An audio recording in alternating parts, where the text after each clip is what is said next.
तैयार? स्टार्ट करते हैं। नया चैप्टर है आपका टैक्सेशन में, that is your deemed income. Basically ये डीम्ड इनकम वो इनकम्स नहीं है जो आप लोगों ने पीजीबीपी में देखा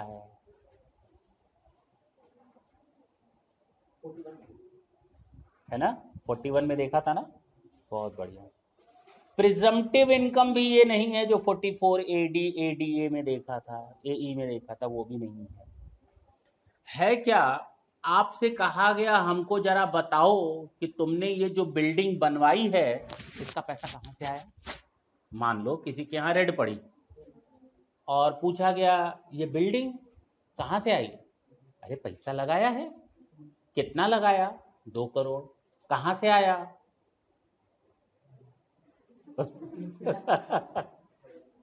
पता नहीं।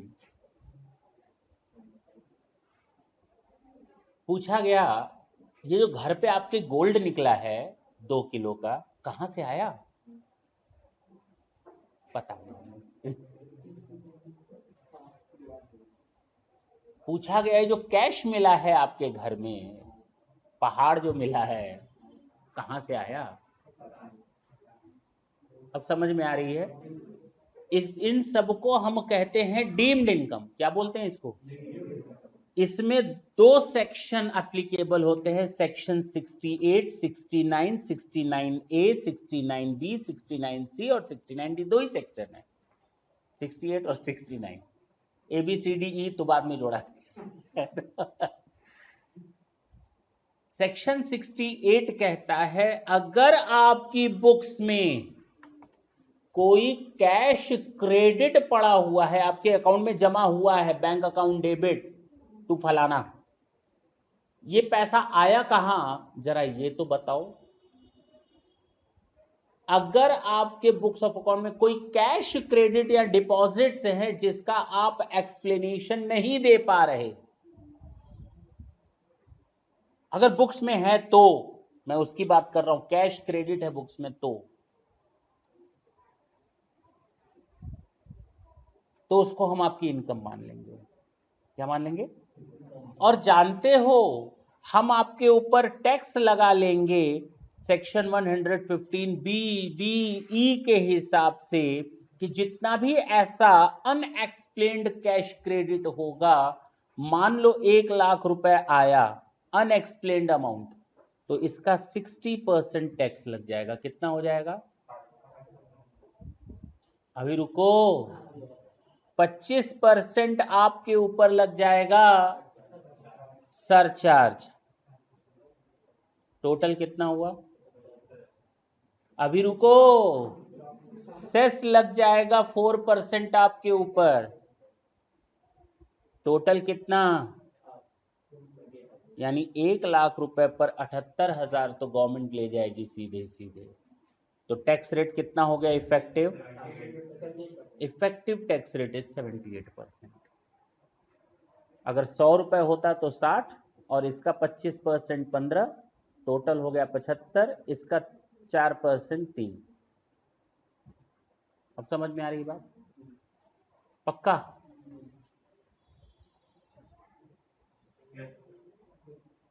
अगर आपको कहा गया है कि आप हमें एक्सप्लेनेशन दीजिए, ये कैश क्रेडिट आपकी बुक्स में दिख रहा है और आप उस कैश क्रेडिट का एक्सप्लेनेशन नहीं दे पा रहे हैं, तो जितना भी एक्सप्लेनेशन आप जितने अमाउंट का नहीं दे पाएंगे, that would be treated as your deemed income under section 68 and shall be charge to tax under section 115 BBE। बोलो, the first one is done. कोई दिक्कत थी इसमें? अगर आपने कोई इन्वेस्टमेंट कर रखा है, क्या कर रखा है? इन्वेस्टमेंट कर रखा है और आपसे पूछा जा रहा है बताओ ये पैसा कहां से आया इस इन्वेस्टमेंट में, ये जो आपने इन्वेस्टमेंट कर रखा है शेयर में, डिवेंचर में, तो बताओ ये पैसा कहां से आया।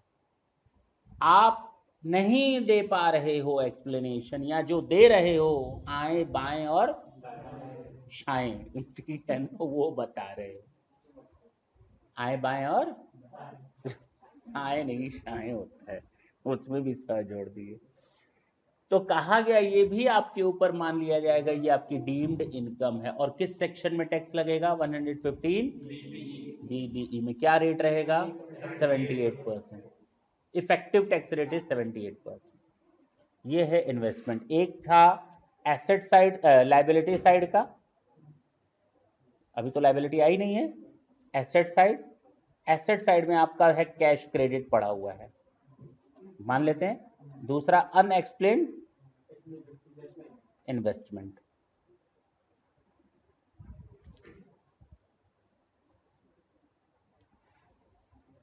सेम इसी तरह अनएक्सप्लेन्ड मनी पड़ी हुई है, इन्वेस्टमेंट नहीं है, मनी। आपके पास के आपके यहां से हमको कुछ ऐसा पैसा मिला जिसका आप एक्सप्लेनेशन नहीं दे पा रहे।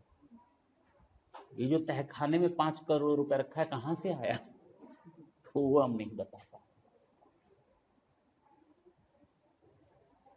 आपके पास इन्वेस्टमेंट भी है, आपके पास अनएक्सप्लेन्ड मनी भी है। कुछ का आप हिसाब किताब दे रहे हो, बाकी का हिसाब किताब नहीं दे पा रहे हो। तो जितने का हिसाब किताब आप नहीं दे पा रहे हो, जितने का, वो आपकी इनकम मान लेंगे। Not fully disclosed. आपने इन्वेस्ट किया 1 करोड़, दिखाया है बुक्स में 20 लाख, ये 80 लाख का क्यों नहीं दिखाया और कहां से आया? तो भैया मान लो इनकम। आपके पास कैश पड़ा हुआ है 5 करोड़, आपने बुक्स में दिखाया 2 करोड़, यहां एक्सप्लेनेशन आप दे रहे हो 2 करोड़, तो 3 करोड़ आपकी इनकम मान ली जाएगी पार्टली। पहला मैंने बताया आपको, कैश क्रेडिट अनएक्सप्लेन्ड है, इन्वेस्टमेंट अनएक्सप्लेन्ड है, मनी अनएक्सप्लेन्ड है, मनी गोल्ड ज्वेलरी बिलियन जो भी है, इन्वेस्टमेंट एंड मनी वगैरह अनएक्सप्लेन्ड है पार्टली। और लास्ट है अनएक्सप्लेन्ड एक्सपेंडिचर। शादी कराई घर में, 10 करोड़ खर्च कर लिया, कहां से आया ये खर्चा? ये कार खरीदी है मर्सिडीज, कहां से आया पैसा? नहीं समझे? तो जो खर्च आप करते हैं उस खर्च का अगर आप एक्सप्लेनेशन नहीं दे पा रहे तो वो भी बन जाता है आपका डीम्ड इनकम। हाँ, तो चोरी करते ही क्यों हो? ये बात तो उस समय सोचनी चाहिए थी। सेम वही चीज, अमाउंट बोरोड ऑन हुंडी और रीपेड। अगर मैंने किसी से हुंडी के थ्रू पैसा लिया है, हुंडी जानते हो, हवाला, बोलने दो। मान लो मेरे पास यहां पर 1 करोड़ रुपए रखे हुए हैं और मुझे वो दिल्ली में ट्रांसफर करना है, कैसे कर लेंगे? रास्ते में पकड़ा गए तो, चेकिंग हो गई तो मैंने हवाला दिलवाया। कई लोग कमीशन एजेंट काम करते हैं मार्केट में, उनके बड़े बड़े jewellers, real estate, property dealer के लोग कॉन्टेक्ट्स में होते हैं, उनको 2 नंबर का पैसा चाहिए होता है। या किसी बंदे को दिल्ली में 1 करोड़ रुपए चाहिए, खर्च करना है और मुझे 1 करोड़ वहां चाहिए, उसको देना है कैश और मुझे वहां चाहिए, तो बंदा यहां से फोन करेगा, वो 1 करोड़ वहीं पर एडजस्ट हो जाएगा, हम उसको यहां पर 1 करोड़ दे देंगे। नहीं समझे? केवल बातों बातों में ही पैसा इधर से उधर हो गया, खत्म। इसको हम कहते हैं हवाला देना। ठीक। या अगर आप कोई पैसा लेते हैं हुंडी या हवाला से, तो वो आपके लिए पूरी इनकम बन जाएगी। पैसा लेते समय पूरा का पूरा इनकम बन जाएगा। क्या बन जाएगा? पैसा देने वाले का भी पूरा का पूरा इनकम और पैसा लेने वाले का भी पूरा का पूरा इनकम मान लिया जाएगा। मान लो मैंने 1 करोड़ लिया था, मान लेते हैं कितना लिया था, ये मेरी इनकम मान ली जाएगी ना? हाँ या ना? हमसे पूछा गया, मैंने कहा सर हमने तो वो पेमेंट वापस कर दिया है। क्या कर दिया है? पेमेंट वापस कर दिया है। मैंने ये पेमेंट क्या कर दिया है? ये रिसीट किया था और मैंने ये वापस भी कर दिया, तो आपने अभी मेरी इनकम मानी है। तो गवर्नमेंट कहेगी हम तो लेते समय भी इनकम मानते हैं और देते समय भी इनकम मानते हैं। लेकिन एक बात याद रखना, अगर लेते समय इनकम मान ली तो वापस करते समय उसको इनकम नहीं मानेंगे। मेरी बात नहीं समझे?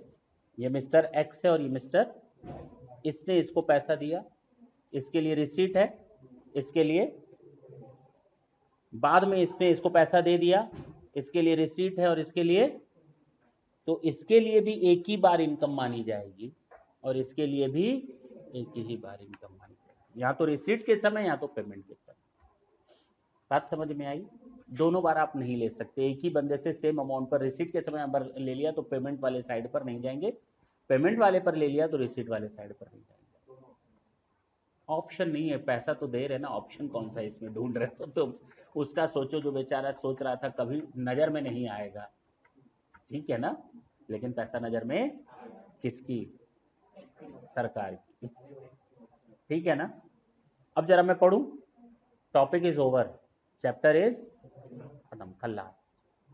चैप्टर 8 खल्लास हो गया, केवल पढ़ दे।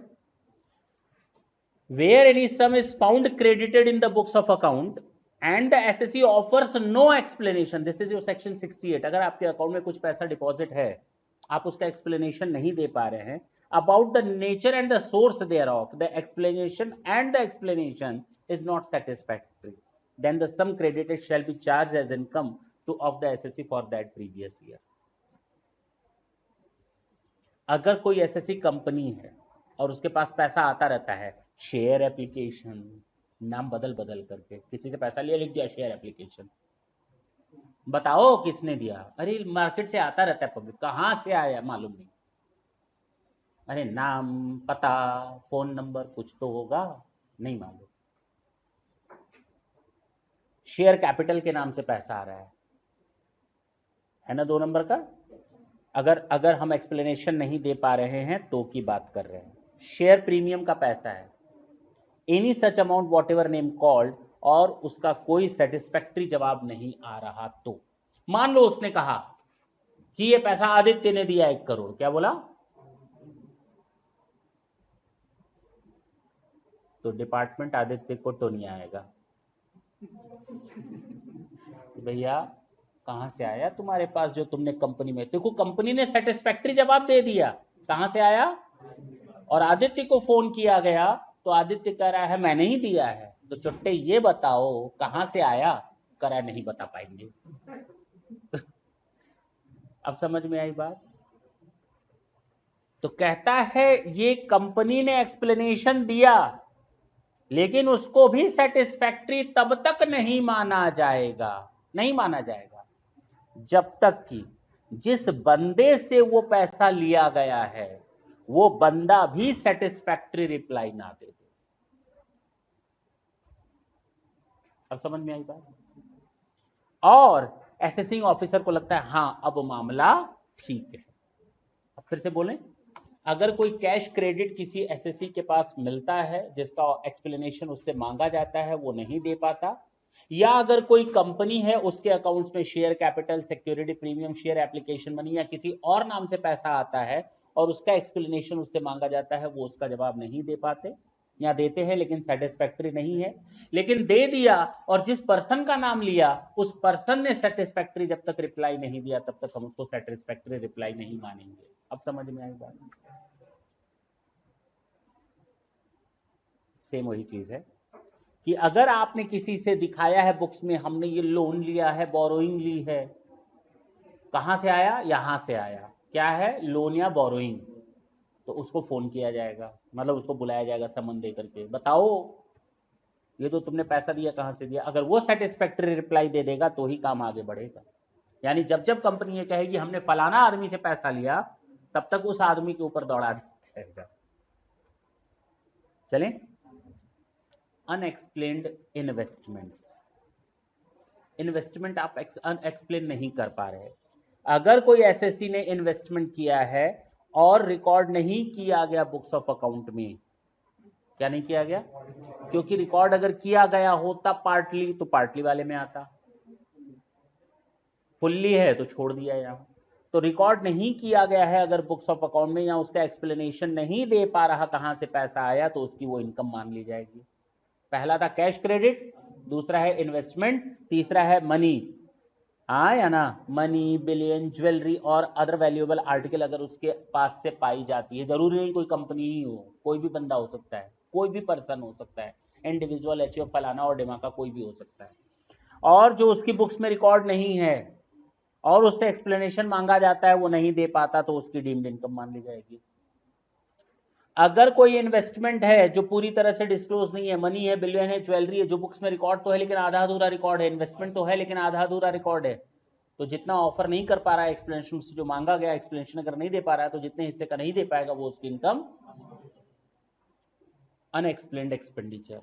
जो शादी ब्याह में खर्च होता है ना, गवर्नमेंट कहती है देखो अगर किसी की शादी हो रही है तो ये नहीं शादी के मंडप पे खड़े हो जाओ, हाँ कितना खर्च हुआ ना, होने दो शादी, शादी जाए दो, विदाई होने दो, रो लेने दो, उसके बाद तो हम रो लेंगे। बात समझ में आई?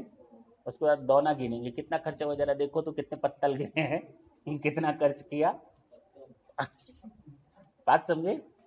तो अगर कोई एक्सपेंडिचर है जिसको आप कितना डर लग रहा है नहीं तुम लोग को, जब 2 नंबर का कमाओगे ना तो डरोगे। अभी कहां से डरोगे? जब होगा तब तो डरोगे, जब नहीं है तो कहां से डरोगे? अनएक्सप्लेन्ड कोई एक्सपेंडिचर है, तो अगर कोई एक्सपेंडिचर है आपसे कहा गया खर्चा कहां से किया आपने नहीं बताया, तो वो भी आपकी इनकम मान ली जाएगी। और हाँ ये याद रखना, अगर अगर आपने कहा ये एक्सपेंडिचर है आपका अनएक्सप्लेन मान लिया गया, तो अब बाद में ये मत कहना इसका डिडक्शन दे दो, खर्चा तो मान लियो ना, इनकम टैक्स लगा दियो ना, अब जरा इस खर्चे का डिडक्शन दे दो, गवर्नमेंट कहेगी ठेंगा, कोई डिडक्शन नहीं मिलने वाला, प्लेन टैक्स देना है तुमको। बाद में ऐसा नहीं उस खर्चे का डिडक्शन भी मांगने लगो दांत दिखाकर। ठीक है ना?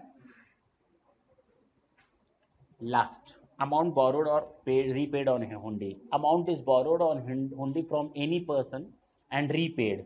हाँ या ना? Other than account paycheck drawn, the amount so borrowed or repaid shall be deemed to be the income of the person at the time of the borrowing or at the time of the repayment. Once an amount is deemed income at the time of the borrowal, it cannot be treated as income at the time of the repayment. Amount repaid shall, ठीक है, interest भी उसमें आ जाता है।